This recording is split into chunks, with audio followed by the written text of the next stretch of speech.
We have been dealing with Egyptian civilization. We explained that the original or the first civilization in the history of the world was the Nubian civilization of Central Africa, which spread around the world and took its way of living and its understanding of the world around the world and migrated to most places in the world. And so in Mesopotamia and in India and in Indochina and around into Oceania, the area that has the islands and has Australia, that all of this was a common culture of African people. And that common culture came to its highest expression in Egypt. And that Egypt was almost like a suburb of the Nubian civilization of Central Africa. The Egyptian civilization we're concerned about because it is one of the most glorious civilizations that has ever existed on the face of the earth. They held power and controlled the world longer than any civilization in the history of the world.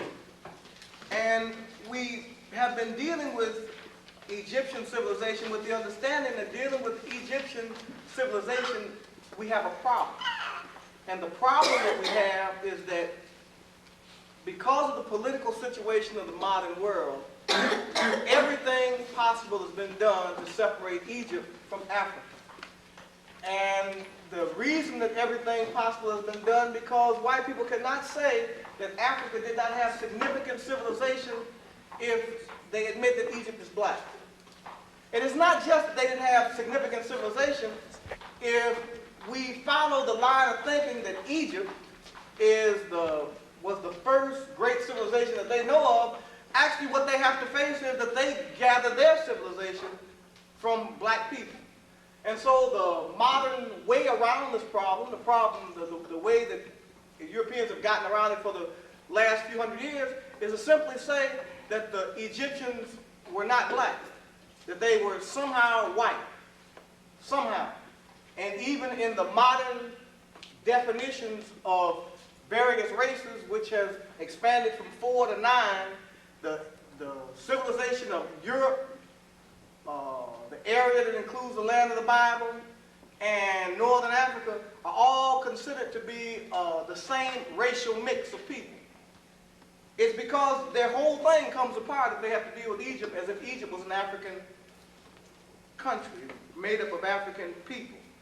So we talked about Egyptology and said it was developed by wealthy white, well-educated European men because of their fascination with Egyptian civilization and because they wanted to try to keep the Egyptian idea that Egypt was an African nation from rising to the surface.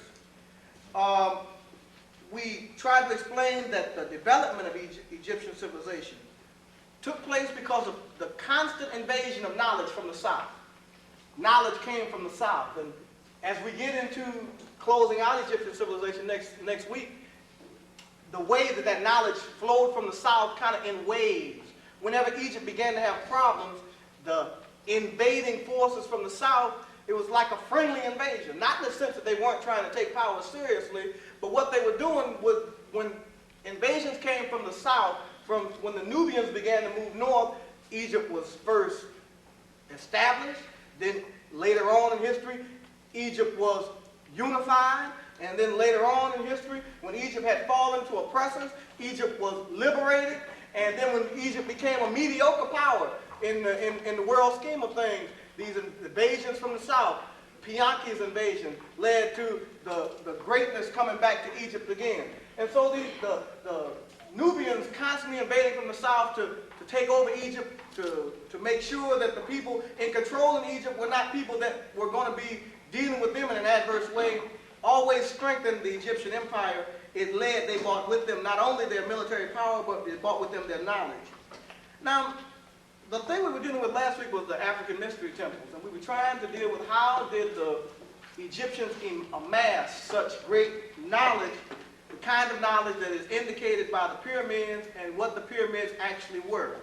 We came up with 5 or 6 different things that the pyramids were, and there has to be at least 10 or 12 more that they are not sure that, kind of fall into the category of pseudoscience or mythological science because they're the people trying to understand what the pyramids were trying to do don't really understand what they were trying to do. But we came up with about 6 or 7 different things that we know they were trying to do, and all of these things show significant civilization, significant knowledge.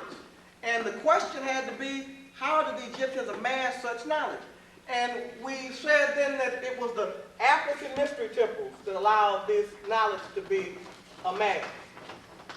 Egypt held power for 10,000 years and became a highly moral and highly educated society because of the fact that they had these mystery temples.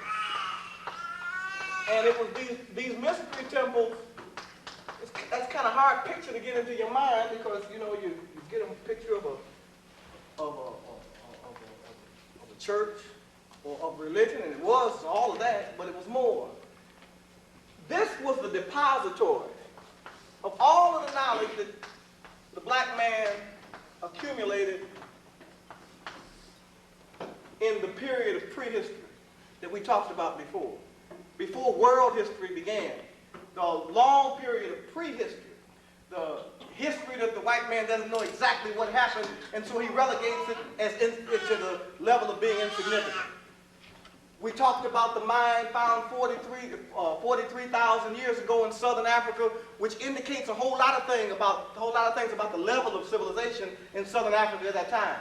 And since civilization didn't start in Central Africa, in southern Africa, it meant that this was not the source of it, but 43,000 years ago, people this far from the source of civilization had enough knowledge and technical know-how to build a mine, to know what they were mining for. They were mining for iron, they knew how to use the iron. And so the white man's division of periods of history into Iron Age and Stone Age and Bronze Age cannot be applied to African history. And so 43,000 years ago, the black man was in the Iron Age. He was not only in the Iron Age, but he wasn't going around picking iron up off the ground, but he was mining for iron. And he wasn't mining for iron in the place that was central to where civilization developed, but he was mining for iron in a place that was a distant suburb of where civilization developed. And so what we're dealing with is a progression that can easily be said when they give the liberal estimates that African civilization has been in its greatness as many as 200,000 years ago. That is something that can be understood. So that whole period is relegated to prehistory. It is not really regarded as history. And it's not regarded as history because white people are not very clear on what happened. Since they weren't around, they're not clear. Now, they could get clear, but you got to understand, all educational institutions are political. Amen. That's right. There is no such thing as the quest for objective truth. People that get in power try to prove the point, and the basic point that they try to prove is that they are great, and everybody else is somehow below them in the great chain of being. They all trying to prove the point that they're great. So when they deal with history, they're trying to prove the point they're great, and there can be vast evidence to the contrary. They're going to arrange the evidence in a way that casts them in the most favorable light. And that is what happens when we're dealing with Egyptian civilization. The African mystery temples are depositories for almost 1 million years of knowledge that the black man accumulated in Central Africa. And in these mystery temples that served as state institutions, religious communities, they raised the leadership of a nation. I explained that Egypt was run by the priestly class, which held all the technical skills because Egypt had the philosophy that knowledge was not a right, it was a privilege. And it was a privilege of those people who were moral and just. And so there were criteria that you had to meet in order to qualify for an education. Now that didn't mean that everybody else in Egypt they were led to wallow in ignorance. They received an education, but it was not the kind of education that people received in the mystery temple. In other words, it was an education that allows you to function in society and to get along and have a decent life. But the real knowledge, the knowledge that brought with it power, that made that they could make a difference in terms of how impactful you could be on the rest of the world, that knowledge was reserved for people who they were sure were dedicated to the Sunam Bunam. And the Sunam Bunam just means the greatest good. To qualify, you had to believe in the greatest good. You had to be trying to do the greatest good. Now, if you out, you trying to get your $75,000 a year job, that does not qualify the Sunam Bunam. And so there was no reason why they ought to have to deal with you in that way. Now, the Egyptians also did something else. They made sure that their high public officials were always given extraordinary payment for their services in order to make sure that they never fell subject to bribery, because they held justice in such high esteem. And so to protect the Sunam Bunam, they wouldn't put a poor man in a position where he was out judging things, where he could be tempted by great amounts of money. And if they were a wealthy, powerful nation, they gave great amounts of money to people in positions where they had to decide on issues of justice for the nation. And so a man could dispense justice for poor people the same as for rich people, because he was beyond reproach in terms of him being subject to temptation for money. Now, the priesthood that were trained in the mystery temples, they went through quite a bit of training, unlike what we would regard as training today. It was very involved. And last week we began to explain what we were talking about. The thing that we constantly try to reemphasize is that Egyptian society was not a mistake. It was not luck. The vast ruins, even today, if you go look at the ruins of the Grand Lodge of Luxor, it is 1,000 feet across and 2,000 feet long. It's one of many temples in a holy city where temples were on side of temples everywhere. And all of the streets were lined with palm trees and sphinxes, monuments of all kinds, obelisks made rows and columns that lined the streets. Artwork was everywhere. On both sides of the Nile, for 7-mile area were great cities. And you go down so far and there's Thebes. You go down a little bit further and there's Memphis. Great cities with gigantic monuments, unlike we associate with, when we think of 10,000 BC, we don't think of people living like that. That's right. But they were living like that. Because you are hard-pressed today to find a building that is 1,000 by 2,000 feet. I mean, you know, not usually we're going to talk about the Astrodome or something. That's right. It's hard for you to believe that those engineers and architects would have the knowledge to construct a building of that size, and that it would be so sturdy and be built so well that portions of it still stand today. We're dealing with people who had significant knowledge, great knowledge. Now, the center of the mysteries was in the city of Thebes. And from Thebes, it kind of spread all around the world. The curriculum in the mystery temples is something that we didn't really get a chance to deal with, nor the levels. Now, that's something we want to try to get a chance to deal with today. But I think before we can do that, I need to go back over what was their goal. Because if you're thinking that education, as we understand education, was the goal of the mystery temples, then you missed the point. The goal was not education. It was salvation. The idea was that man had a lower nature and a higher nature. You had an animal nature and you had a God nature. And that if you were left undeveloped, uncultivated, you were going to remain in an animalistic state. And that if you were developed, you could develop your potential and become like God. And so their goal was salvation. The first concept of salvation was not life after death. The first concept of salvation was the concept that in life you would realize your greatest potential. In other words, your life would coincide with the Sunam Bunam. You would become the greatest, like the Army says, be the best you could be. But they were talking about something different. In your life, you would achieve the highest level of your own ability. And you would become unified with the power that was the source of everything. So you say, well, now we're getting into mysticism. Well, if to them it wasn't mysticism, it's mysticism now, because we don't know anybody walking around that's unified with the source of everything. that has been raised to the level that their incarnate divinity has been developed so that they actually reflect in a person an incarnation of God. But they believe that that was possible for all human beings.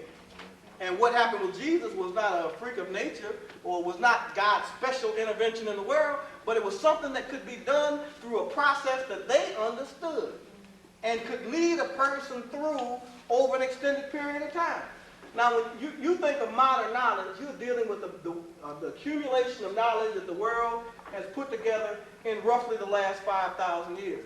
And what you have to understand that in the mystery temples, you were dealing with an accumulation of knowledge that was going back probably 1,000,000 years. Right. And so you're dealing with a much vaster amount of knowledge. And it's not illogical that today in the modern world that people would think people from outer space did what the Egyptians did. Because modern disciplines still can't decipher everything that happened. And so it was seen that way. The first level in this progression, this process of salvation, was that you were immortal. Now, you come in as immortal. An immortal is one who is a student on probation, who has not yet received the inner vision. In other words, you are a student on probation. You have met the basic criteria. Now, the basic criteria was kind of considerable, so if you were immortal, that didn't mean that you just walking off the street and you were next to nothing, because you had dealt with certain criteria that was kind of considerable. The criteria you would have dealt with before you even became immortal is that you had to exhibit some control of thought. You had to show that you had some control of what you thought. You had to exhibit some control of action. Control of thought, control of action. You can't control how you think, can't control how you act, then you don't qualify. If you were given to wild bursts of acting a fool, then you don't qualify because you don't have control over yourself. It's your lower nature is in control, not your higher nature. You are still driven by the lower animalistic passions, food, sex, all of the lower things, which means that you can't control yourself. You get hungry and you can't stop till you can't do anything else till you eat. And so they would assign fasting periodically so that people could get control of themselves.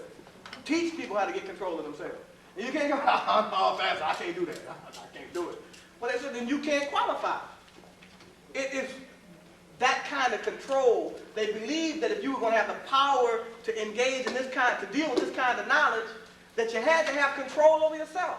And that you were not given to doing things impulsively or doing things in a way that was going to make you dangerous once you accumulated the action. They wanted people with steadfastness of purpose. You had to exhibit that. You couldn't get halfway started and say, well, this is kind of hard. I think I'm going to quit. All this was decided before you even actually came in. They were trying to discern whether or not you were the kind of person they wanted by figuring out whether or not you met their criteria in 10 different areas. Control of thought, control of action, steadfastness of purpose, identity with a spiritual life or higher ideals. Is that the most important thing to you? Identity with spiritual life, higher ideals. That I aspire, I ain't completely free, but I aspire to be free of the things of the world because I identify with the spiritual life, higher ideals. I believe in truth and justice and fair play. I believe in these things, and I would like these things to come into being, and I believe they're the most important things in the world. And so they only dealt with people that identified with those kinds of things. Then, fifth one, you had that evidence of a mission. Do you bring evidence of a mission? Do you have a mission? You know, when you go apply for college, they ask you, what do you plan to do? Well, you write an essay. What do you plan to do with this education that you get? They really don't care. If you got the money, you got the grades, they invite you in, you could be Beelzebub. They wouldn't care. But that's the kind of thing, that we're dealing with. The idea that, do you show evidence of a mission? Do you have your head on straight? Do you know what you're trying to do? And is what you're trying to do good enough to make you worthy of this kind of education? And then you have to show evidence of a call. Have you been called? That doesn't mean they didn't have telephones. You know, they weren't talking about telephone calls. Do you, in your life, is there some evidence that you have been called to some great purpose? Do you have a feeling, an urge, a sense that you have been called to do something special and significant in your life? Have you had to forsake things and undergo hardship in an effort, in a quest to realize this call? Is this something that you've had to grapple with over a period of time, and now you think this is the way that this call can be dealt with? You had to show evidence of a call. Then you had to have freedom of resentment, which is kind of simple. It just meant that if anybody ever did anything to you, that you don't hate them. You don't hold grudges. You don't have hardship. You don't hold people in a position, in a situation where you harbor feelings toward them long after the deed is done. Do you show resentment?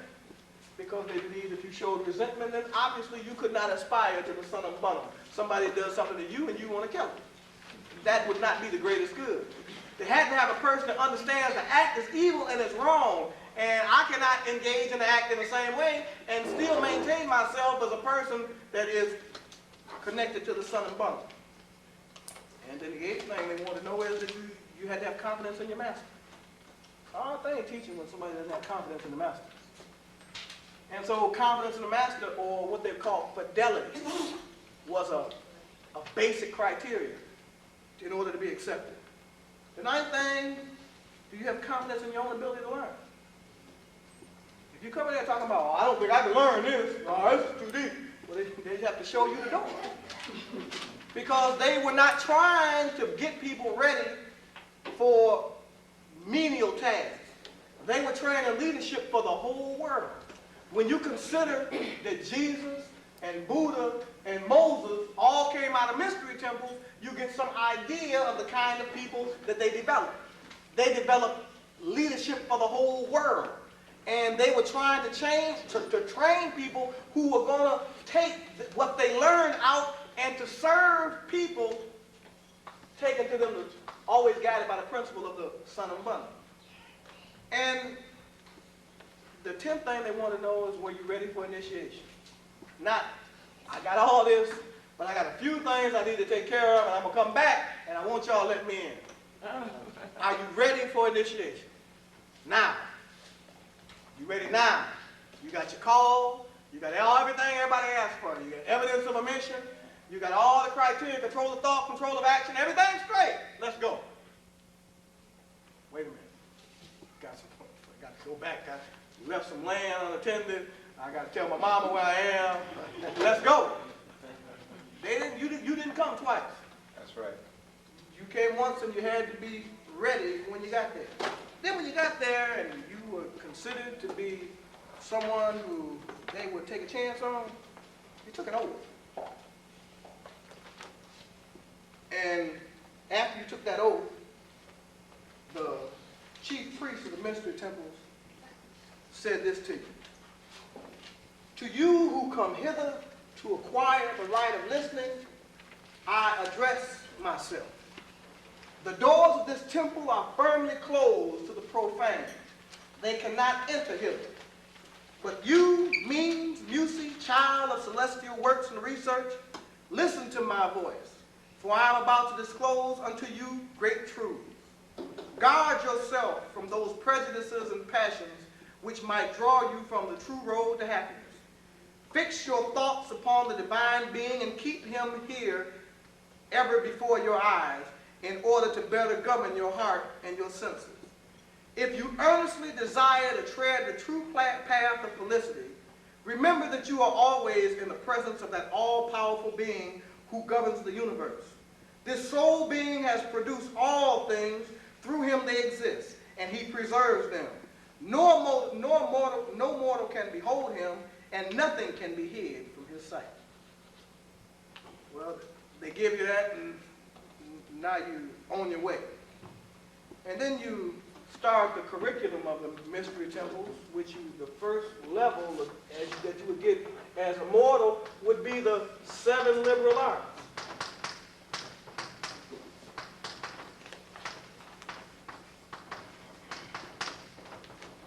Now, the 7 liberal arts, they're divided, they include many of the things that we still learn in school today, but they are dealt with quite differently.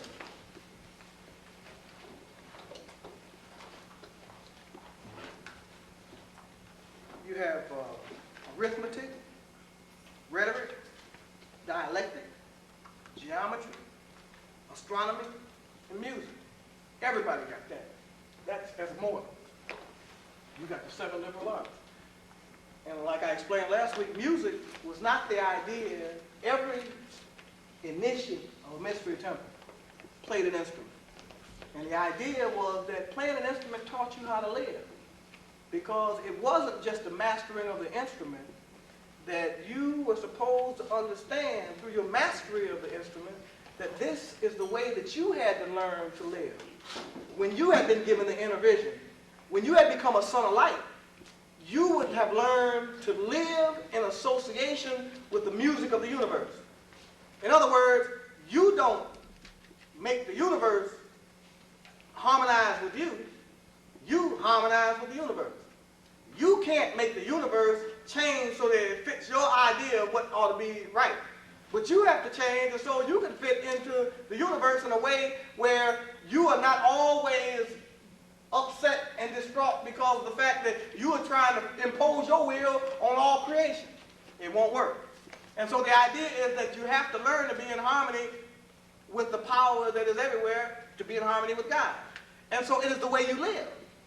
So everybody had to learn how to deal with an instrument, because by understanding harmony, you understand how to live. It wasn't just to make music. You make music, life is music. And if you live good, you make music. And people remember you. Because you live good, you make music. Your whole life is music.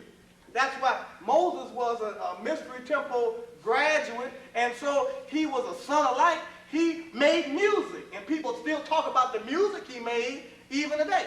Because he lived so well and so good and had impact on history in such a significant way that he was living in harmony. And the people you forget are those people who never learned to live in harmony, and on their deathbed still are trying to make the universe conform to them rather than them conforming to the universe. That's why music was so important, and every initiate had to learn to master an instrument. Now, you got 7 kind of broad categories of learning: arithmetic, rhetoric, dialectic, geometry, astronomy, and music. That is the first level. You learn that as a mortal. And the basic thing that a mortal is trying to do, this is rational knowledge. You're trying to learn rational knowledge, which means that you're not really dealing with anything that involves anything but your brain so far. You're trying to get something in your head. And these 7 arts are what you're trying to get into your head. Now, why didn't y'all tell me that was a mistake?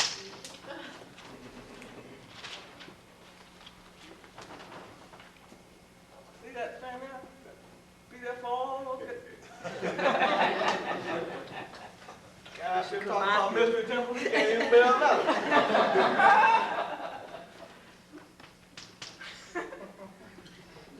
And then it was the getting control of your lower nature. Trying to overcome the lower nature. That was the other goal of your period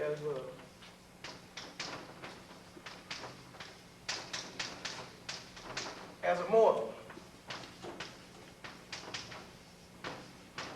Now, we live in a world where the lower nature is not something to be ashamed of. It is just the way people are, and you try to gratify it best you can.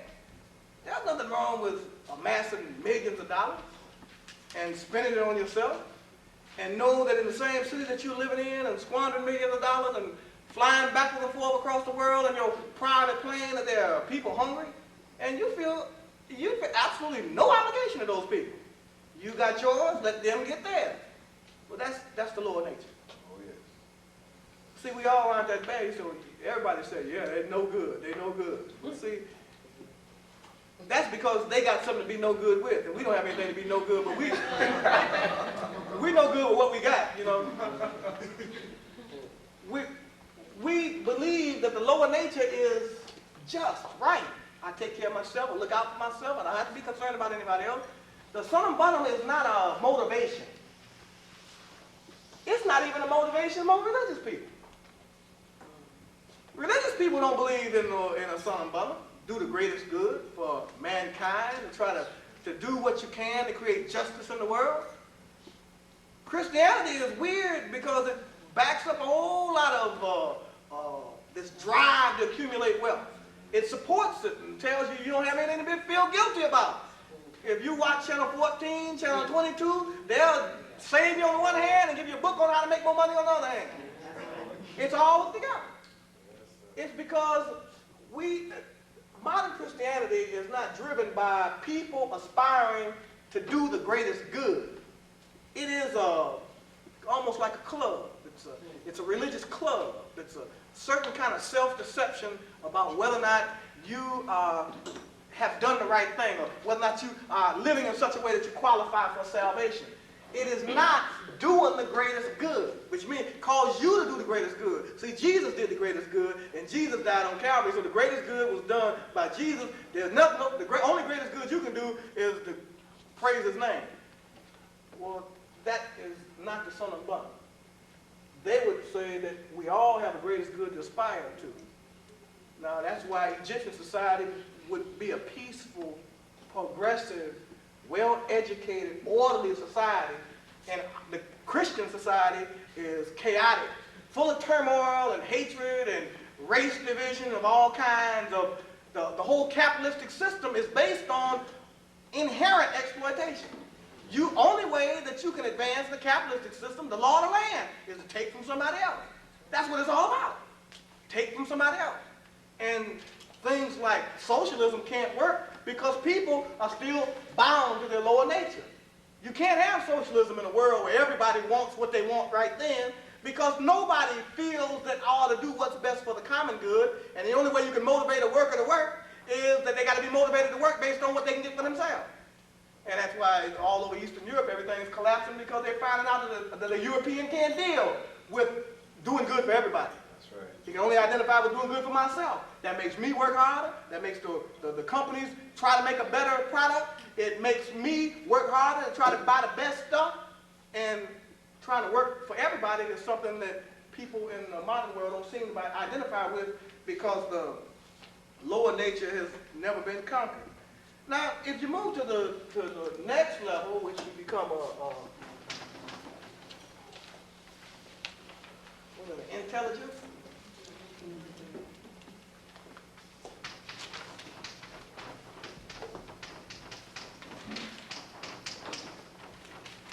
In this level, you start to specialize.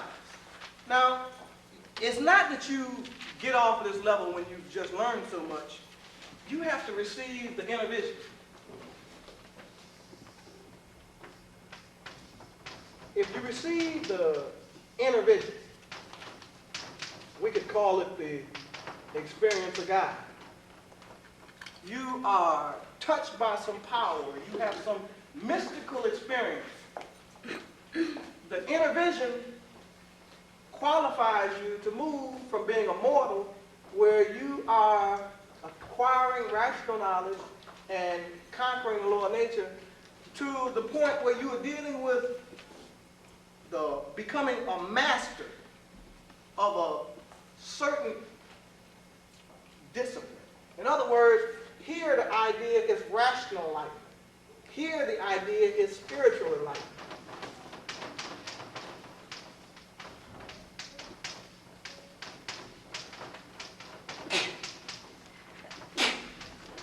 Further we get down on this board, the worse my writing is going to get. Now, In this level, everybody has to deal with a whole lot of specifics. Like, you have to deal with the 42 books of Hermes, which means that everybody that enters this level is going to get a general education in the 42 books of Hermes. But then you've got all kind of specialized things. You've got people that are specializing in music.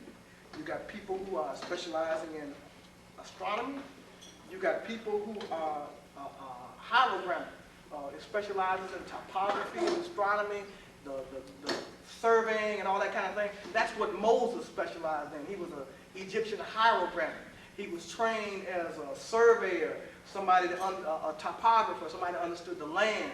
He was a hieroglyphic, and that was his field of specialization, which would mean that it is very logical why Moses would know so much about the desert, and know so much about the stars, and know so much about how to get where and how to deal with certain things.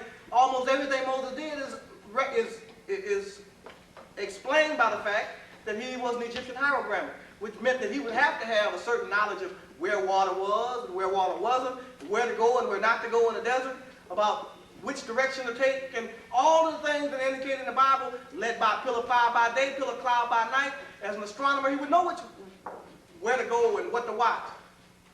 And so he was a hieroglyphic.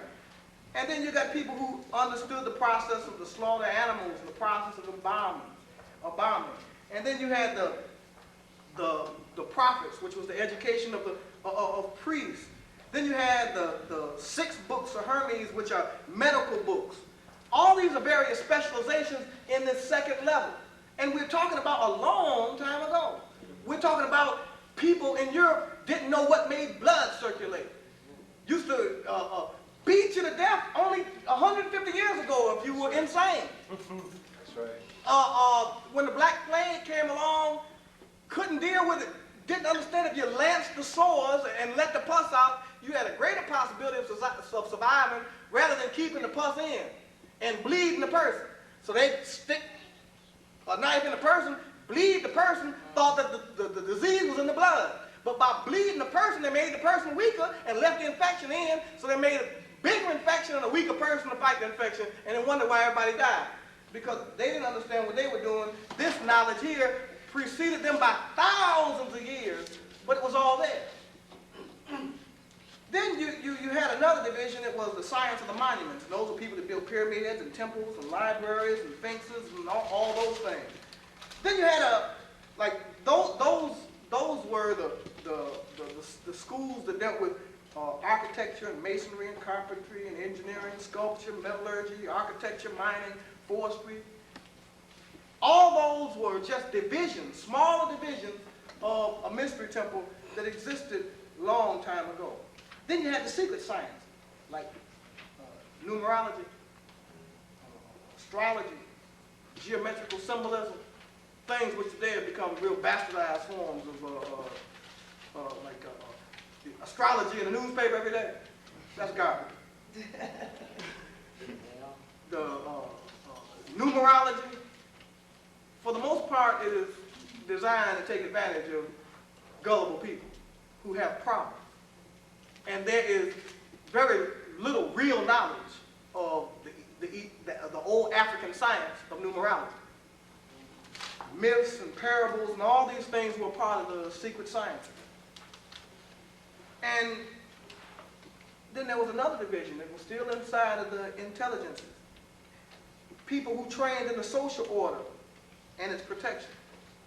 These were people who became lawyers and judges and officials of government, businessmen, sailor captains. Those people who dealt with economics and civics and law and government, statistics, navigation, shipbuilding, military science. What we're dealing with is a real school that existed in Africa a long time ago that had vast knowledge. Unlike our idea of what was going on in Africa a long time ago. The whole idea about black people not being able to learn is so ridiculous. It is so ridiculous. There's a guy on Phil Donahue today talking about the inferiority of black people. Now, he was very careful not to use the word inferiority, but I don't care what word he used. That's what he was talking about. He was very careful not to use the word inferiority. He was talking about the inferiority of black people. He was very careful not to use the word inferiority. He was talking about the inferiority of black people. Now, he was very careful not to use the word inferiority, but I don't care what word he used. That's what he was talking about. And he was saying that the Asian is superior intellectually to the white man. The white man was superior intellectually to the black man. And which is a kind of absurd, stupid kind of comparison. First of all, it's a white man doing the evaluation. He's using white standards to evaluate. He's trying to take a black person who is like, you know, you got the difference. I tell you about the ugly duckling and the beautiful swan. You can't compare ducks and swans. We're not white people.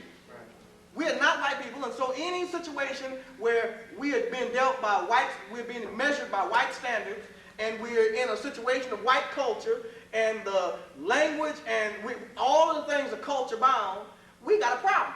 Because we are swimming out of our element. We're like a fish out of water. And you evaluating us in a state where we're out of water. Our potential is limited. Intellect cannot be measured in a person who has undergone a situation of oppression and helplessness for 20 generations, and you measure their intelligence against somebody who has been free all that time. And you're using the standards of the oppressor to measure the oppressed. You can't do it. And so the problem is, though, that black people believe the argument that he fostered. The argument that he brought forth is believed by black people. Even though they may argue with him, they believe it. They just don't like him saying. But they do believe and get very upset and indignant about the fact that black people seem to be on the bottom of every statistical category unless it's crime. Then we're at the top. But every category that has income, education, everything, we seem to be at the bottom. And we seem to be at the bottom because we are at the bottom. But we are not at the bottom because we're stupid. We're at the bottom because we live in a society controlled by other people, and we're on the bottom. They saw to it that we're on the bottom. Made sure that we're on the bottom. Other people come in the country, within a generation or two, they get rich, they move into the mainstream. Black people stayed on the periphery of this society for 400 years. And we are the exact same way now that we were when we got off the boat. We still are 2 or 3 checks away from walking the street. And so we're dealing here not with intellect or potential or genetics or any kind. What we're dealing with here is a situation where the black man lives in an environment where he is stifled, where he can't grow. It's like being born in a toxic waste dump. You can't live in a toxic waste dump because the very environment will kill you. If you do grow, you won't become what you should have become because the whole environment is poison. For us, the environment is poison. And a brilliant black person in this world, hell, liable to have been Imhotep in another world. That's true. To have ability in this world meant that you overcome all the obstacles, and in a sense, you are what white people see when they look at you. A dog walking on his hind legs. Because this nigga learned something out of all the barriers and boundaries thrown up. This person is still smart. Well, they might have been world beaters in another situation. It has to do with the situation and not with inherent intelligence or any genetic capability. We're dealing with people who obviously had great knowledge, more than anybody else had for quite a while after that. Now, there's one category that I didn't mention that they dealt with, and that was the category of magic, because magic kind of messes with black people's minds. In Egypt, it wasn't magic. That's right.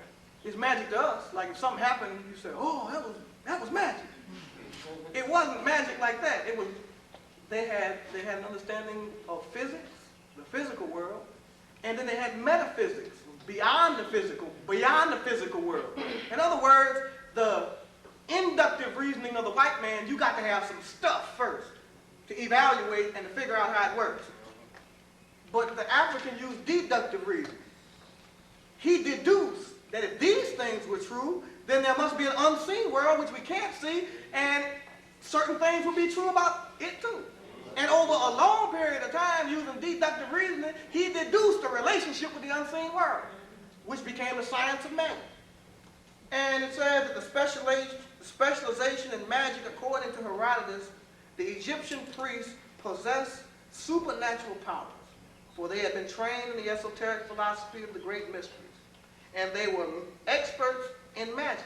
They had the power of controlling the minds of men, or hypnosis, the power of predicting the future, or prophecy, and the power over nature.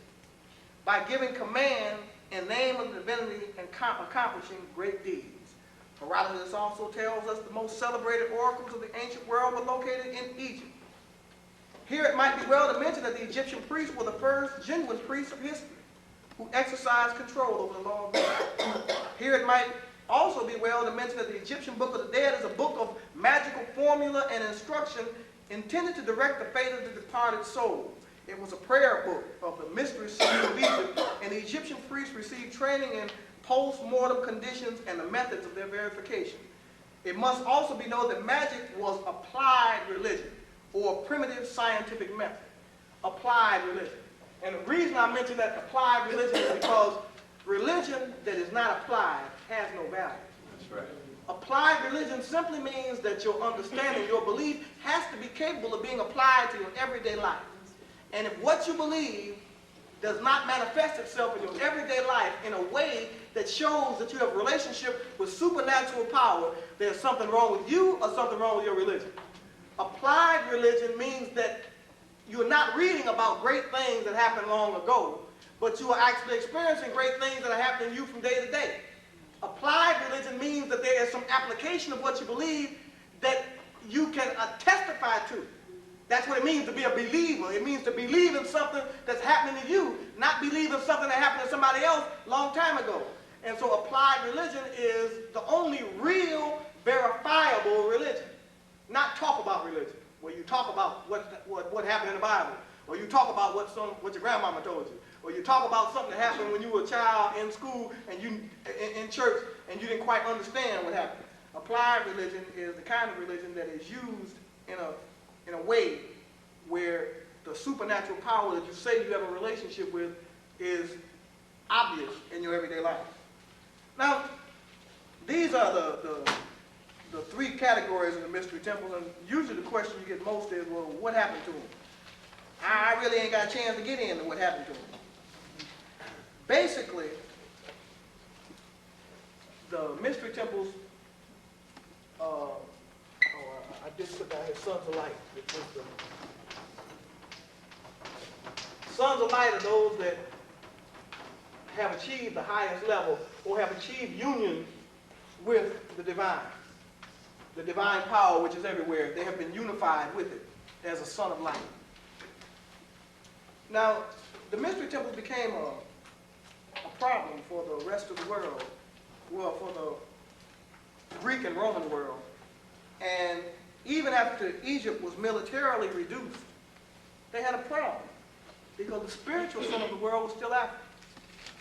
They had a hard time controlling people politically as long as the spiritual son of the world was Africa, which meant that they had to launch an attack on the mystery temple, and they had to destroy them, and to make sure that their teachings were broken so that the new empire could create a new religion, which became the New World religion. The New World religion was the mystery temples was a universal religion. It was the universal religion of the ancient world. And so they were afraid that anybody maintained their religion, you could dominate them, but because of what they believed, they were going to come back and fight you sooner or later. They needed a new universal religion. Now, another word for universal is Catholic. And so the Catholic is the universal religion. It's the new universal religion of the new political power which came into prominence after Egypt had began to wane. The Catholic Church stole the whole structure of the mystery temple. They even had the practice of the mystery temples of having a language which was only used in their teachings. They didn't use the common language of common people because they wanted all of their teachings to remain secret. So they had another language that they used. The Catholics adopted that process, and that's why all of the educated people of Europe dealt with Latin. They were using a dead language to communicate, which meant that ignorant people didn't have, uneducated people didn't have, they couldn't understand what they were talking about. They couldn't read the books because they couldn't read Latin. You couldn't get educated until you first mastered Latin. You couldn't get Latin unless somebody taught it to you because people weren't walking around talking in the street. So the church adopted the whole mystery temple structure and put the whole thing together in the same way, but with one important ingredient missing. They didn't have any of the knowledge. The knowledge was gone. They had the structure, but no knowledge. Same thing as the Masons of the day. They have the structure, but not the knowledge. And next week we'll try to deal with what happened to the knowledge. Where did it go? How did it get destroyed? And how is it that now the center of education and civilization is viewed as Europe and not as Africa, where they all came begging and pleading to be educated on their hands and knees, and the Egyptians had pity on them, called them children and weak-minded, dim-witted, and they were going to take a chance on them. After 5,000 years of not allowing them in, they allowed them in. Biggest mistake they ever made. We go on next week.